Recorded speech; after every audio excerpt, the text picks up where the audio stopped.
que les Occidentaux pensent être le Tantra et de ce qu'est le Tantra en réalité, vous verrez que c'est très différent. Buenas noches, os voy a hablar de lo que es en realidad el Tantra, que es muy diferente de lo que los occidentales piensan que es el Tantra.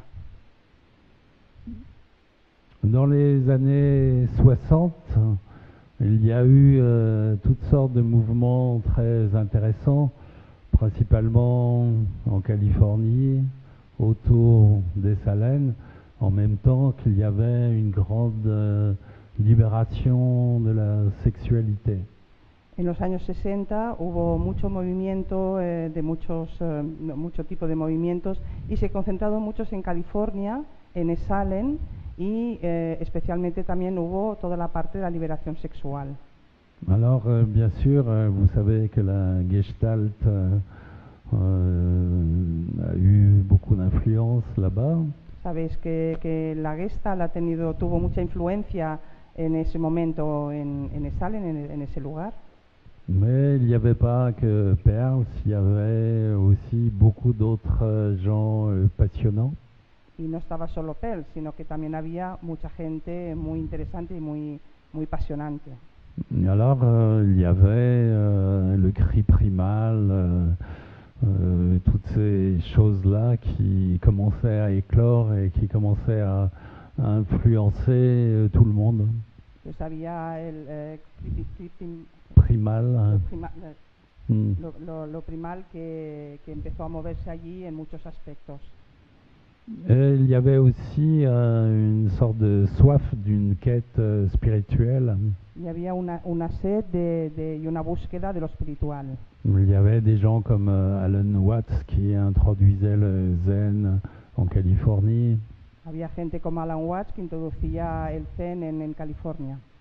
Donc c'était une période très créative avec beaucoup de courants qui étaient en train de naître. Tous ces courants se fréquentaient et vivaient quasiment au même endroit à Salem.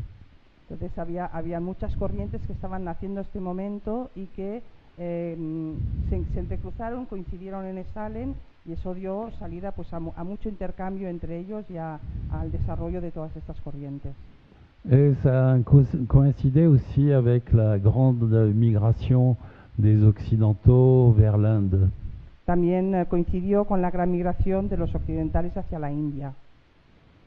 Alors, ce mélange à la fois intéressant et un peu hétéroclite de courants spirituels et d'idées s'est exporté en Inde. Entonces, toda esta mezcla, todas estas corrientes de espiritualidad que coincidieron allí, se exportaron a la India. Il faut bien penser que l'Amérique de cette époque était très puritaine, comme elle l'est toujours aujourd'hui. Y hay que pensar que la América de ese momento era muy puritana, en el fondo sigue siéndolo, tal como es actualmente. Bien sûr, les puritains sont obsédés par le sexe. Y evidentemente los puritanos están obsesionados con el sexo. C'est toujours leur grand intérêt. Sigue siendo la gran prohibición. Et toutes ces méthodes des années 60 étaient assez fortes, voire violentes dans les années 60. Par la suite, ça a beaucoup changé. Y todas estas prácticas eran bastante violentas en ese contexto, aunque después se transformó, cambió. On battait des coussins en pensant que c'était nos parents et on faisait toutes sortes de choses assez bizarres. Y pegábamos a cojines pensando que como si fueran nuestros padres y todo tipo de cosas así bastante bizarras.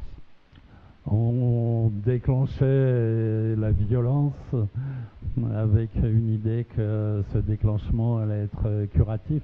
Desencadenábamos esa violencia pensando que eso iba a ser curativo para nosotros. Mais bien sûr, après quelques années, on s'est aperçu que ça semblait ne pas fonctionner idéalement. Pero con el tiempo nos dimos cuenta de que esto no acababa de funcionar idealmente. Et bien sûr, dans les pionniers, il y avait des génies comme Pearls. Y evidentemente en los pioneros habían genios como Pels. Il y avait Claudio Naranjo, il y avait des gens merveilleux. Estaba Claudio Naranjo y había gente maravillosa. Et comme ils étaient géniaux, ils pouvaient se permettre des interventions assez saignantes. Como eran geniales, se podían permitir intervenciones bastante sangrientas. Ça fonctionnait parce qu'ils avaient une intuition phénoménale et une connaissance de l'être humain magnifique. Y funcionaba porque tenían una intuición fenomenal y una creatividad impresionante. Mais ceux qui leur ont succédé dans tous les types de thérapies n'avaient pas toujours ce génie ni cette intuition phénoménale. Pero los que les han seguido no siempre han tenido esta genialidad ni esa intuición que tenían ellos. Pour être un maître zen, il faut être un maître zen. On ne peut pas jouer au maître zen. Para ser un maestro zen hay que ser un maestro zen. No se puede jugar a ser un maestro zen. Les maîtres zen avaient des méthodes très directes aussi. Y los maestros zen también tenían métodos muy directos. Je vous raconte une anecdote pour vous montrer le genre de méthode. Os cuento una anécdota para mostraros un ejemplo. Il y avait un grand maître zen chinois. Chaque fois qu'on lui posait une question, il répondait en faisant comme ça. Había un gran maestro chino que cada vez que se preguntaba, contestaba haciendo ese gesto. Et un jour, il arrive dans la salle de méditation et il s'assied et il a un disciple qui fait comme ça.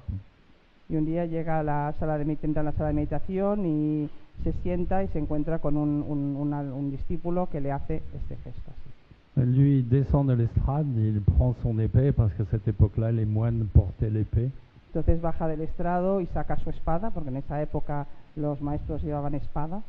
Il prend le doigt et il coupe le doigt du disciple. Coge el dedo del discípulo y le corta el dedo. Et le disciple atteint l'illumination. Y el discípulo alcanza la iluminación. Mais c'était un vrai maître. Pero era un verdadero maestro. Autrement, les disciples se seraient retrouvés comme ça et sans illumination. Y si no, los discípulos se hubieran encontrado de esta manera y sin iluminación. Alors, il y avait un peu le style maître zen au début de toutes ces thérapies des années 60. Entonces había el estilo maestro zen al inicio de todas estas terapias. Il y avait des gens capables d'assumer ce style, comme Claudio Naranjo ou Perls ou beaucoup d'autres. Habían algunos que podían asumir esa actitud, como Claudio Naranjo, como Pels y muchos otros. Ou Alan Watts. O Alan Watts también. Et après, bien sûr, tout ça s'est calmé beaucoup. Il y avait un peu l'excitation des pionniers. Y luego todo esto se calmó bastante porque había la excitación de los pioneros. Aujourd'hui, la Gestalt est un processus beaucoup plus doux, très fin, qui a plus grand-chose à voir avec ce que c'était à l'origine. Actualmente la Gestalt tiene una forma de intervenir mucho más suave, mucho más dulce, que tiene poco que ver con lo que eran los inicios. Alors, imaginez les premiers Américains qui partaient en Inde et qui n'avaient pas très bien compris toutes ces choses-là. Entonces imagínense a los americanos, los primeros americanos que se fueron a la India y que no habían entendido muy bien de qué iba eso. Alors, ils ont fait un mélange qui ressemblait un peu à ce qui se passe quand vous prenez une palette de peinture avec toutes les couleurs. Vous pouvez avoir l'idée que si vous mélangez tout, ça va faire une couleur merveilleuse, mais on sait que c'est pas le cas.